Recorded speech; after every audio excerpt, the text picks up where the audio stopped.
bonjour, t'es qui? Moi je suis Henri IV, roi de France et de Navarre au XVIe et XVIIe siècle et natif du Béarn. Et je suis là pour représenter et promouvoir le Béarn, ma région natale. Du coup, je vais devoir te supporter toute la journée. Ah oui, je ne vais pas te lâcher de la journée. D'accord, bah autant lancer le sommaire ensemble. Très bien, d'accord.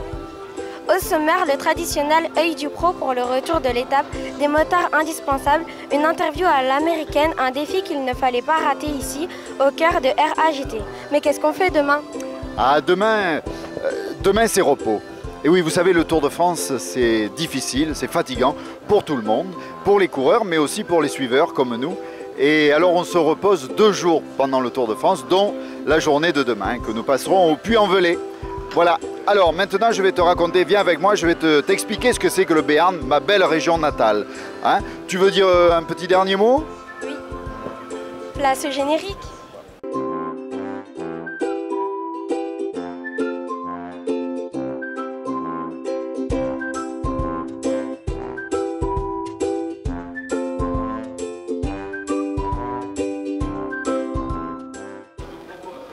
Mais tu cherches quoi? Mais je cherche quelqu'un qui pourrait me raconter l'étape du jour. Si tu cherches quelqu'un pour t'expliquer l'œil du pro, c'est par là.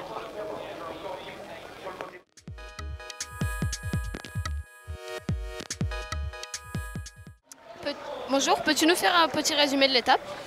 Avec plaisir. Alors moi je suis régulateur, donc j'étais avec le groupe Maillot Jaune, donc je peux vous raconter un peu ce qui s'est passé avec le groupe Maillot Jaune. Ce qu'on a vu au niveau du peloton, en fait, c'est l'équipe AG2R qui a accéléré, qui a mis un grand coup d'accélérateur avant le col de Peyatarad. Et à ce moment-là, Christopher Froome a eu une crevaison, un incident mécanique. Et ils ont continué leur effort, ils ont poursuivi leur effort et Chris Froome est revenu au milieu du col. Et ça s'est regroupé, donc une nouvelle attaque au niveau du maillot jaune, mais pas de changement de maillot aujourd'hui, mais encore quelques rebondissements. Après, devant, au niveau de l'échappée, je ne peux pas vous en dire plus. Qui a gagné? Eh ben, moi, on m'a appris que c'était Bok Mollema de l'équipe Trek Segafredo. Mais comme je vous l'ai dit, j'étais derrière avec le groupe Maillot Jaune et Dan Martin qui était sorti dans la dernière montée pour prendre un peu de temps sur le groupe Maillot Jaune. C'est tout ce que j'ai vu aujourd'hui. Bah, merci. Mais qu'est-ce que tu fais? Ben, je vais suivre le Tour de France, l'étape d'aujourd'hui. Mais c'est pas les bonnes motos. Nous, on a rencontré des vrais motards. Regarde.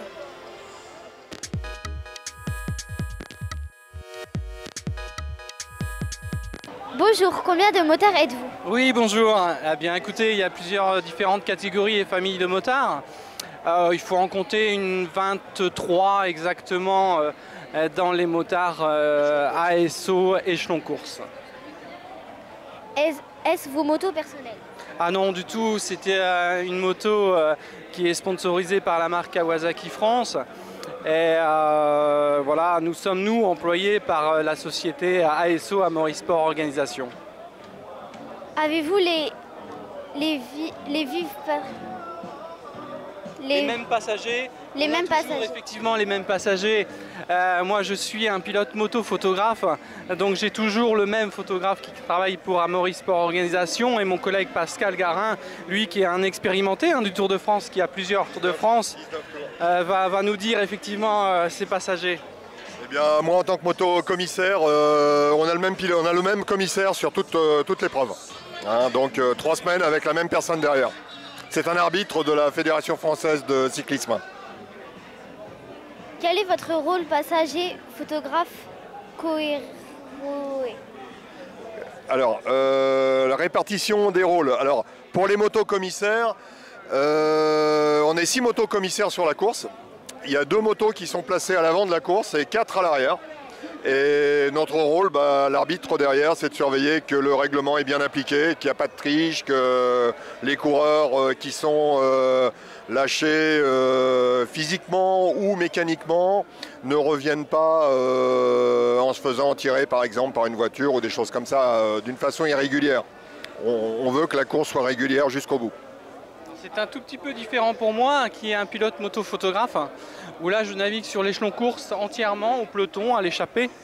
Et je m'accorde que le photographe soit bien placé pour faire du paysage et de faire l'actualité course, c'est-à-dire les attaques de Contador, de Frome, etc. Comment devient-on motard sur le Tour? Eh bien, on devient motard sur le Tour de France avec de l'expérience, de l'habitude. On n'arrive pas au hasard sur le Tour de France. On est déjà repéré sur différentes courses, et notamment les plus petites courses de village. Une course de cycliste, c'est aussi bien le Tour de France que les petites courses de village. Donc il faut être effectivement aguerri dans le pilotage pour revenir ici en fait. Merci. Voilà, bonne journée. Alors ma petite Salma, tu sais que j'ai découvert la photographie depuis que je suis arrivé de mon 16e siècle. Et ça me ferait plaisir de faire une photo avec toi. Tu serais d'accord? Oui. Et ça pourrait faire l'image du jour, non? Oui. Allez, une petite photo.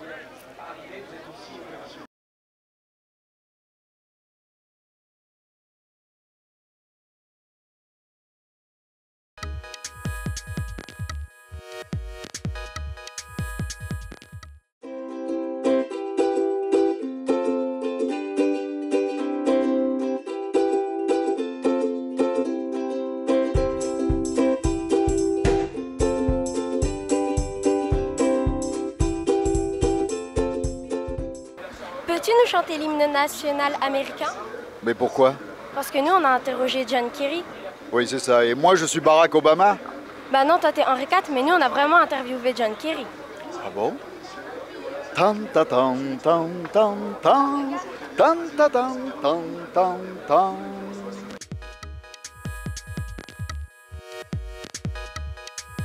Donc bonjour, que nous vaut votre présence ici? J'aime beaucoup le Tour. J'ai suivi depuis que j'étais ton âge. Et j'ai l'opportunité parce que j'étais à Paris. Alors j'ai eu une journée et voilà, je suis là. Comment est perçu le Tour de France aux États-Unis? Ça a grandi à ce moment. Et les gens vraiment suivi, surtout les sportifs.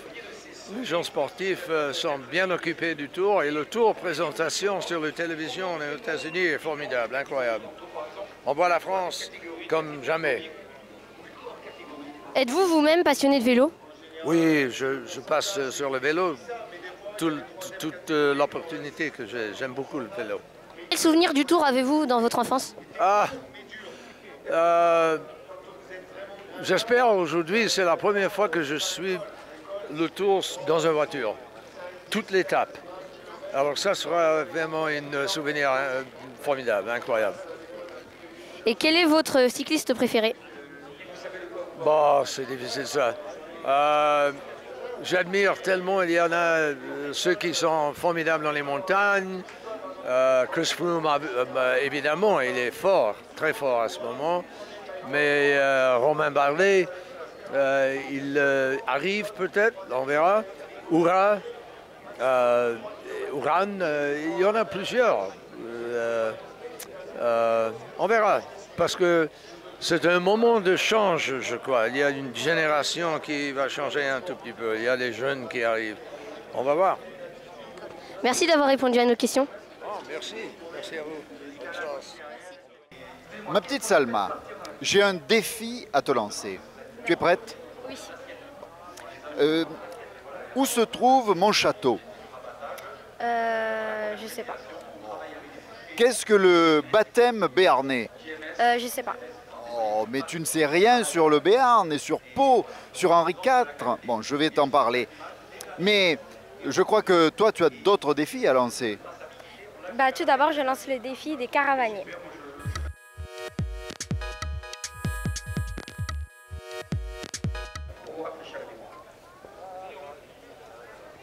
Bonjour, je vais vous dire quelques expressions sur le cyclisme et vous devez trouver la réponse. Parfait. Avoir la fringale. Avoir faim? Oui. Boucher un trou. Rattraper une échappée? Descendre comme une caisse à savon. Descendre très vite? Rouler à la papa. Ah ça je sais pas. J'ai la langue gauche, j'ai le droit? Oui. Ouais. Sucer les roues. Coller l'adversaire, enfin le coéquipier de devant. Chasser la canette. Ça, je sais pas. Manger de la luzerne. Ça se complique, hein. Mettre la barbiche. Tu peux pas faire une facile? La prochaine, c'est une facile. Avoir les mains sur les cocottes. Ah, ça c'est quand tu vas vite. Tu descends et tu mets les mains sur les freins en fait. C'est pour aller plus vite. Prendre une bordure.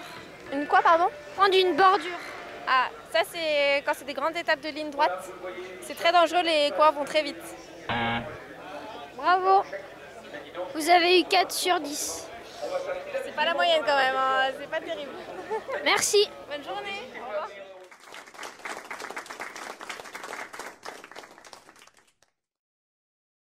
Bon bah voilà, l'émission est terminée. Bon bah Charwa, maintenant tu vas me préparer ta poule au pot parce que tu m'as saoulé toute la journée avec ça. Je t'ai saoulé, oui, il faut bien préparer la poule au pot le dimanche. Tous les dimanches, une bonne poule au pot, la tradition béarnaise du roi Henri IV. Alors, j'ai donné la recette à nos amis cuisiniers aveyronnais. Ils sont en train de la préparer et on va pouvoir la déguster. Moi, je vous propose de venir en Béarn pour en déguster une traditionnelle et peut-être qu'on pourra se rencontrer.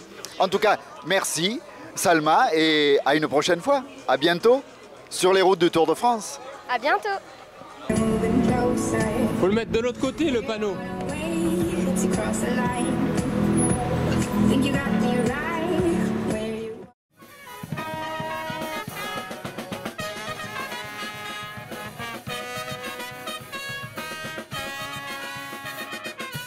somnambules reculent.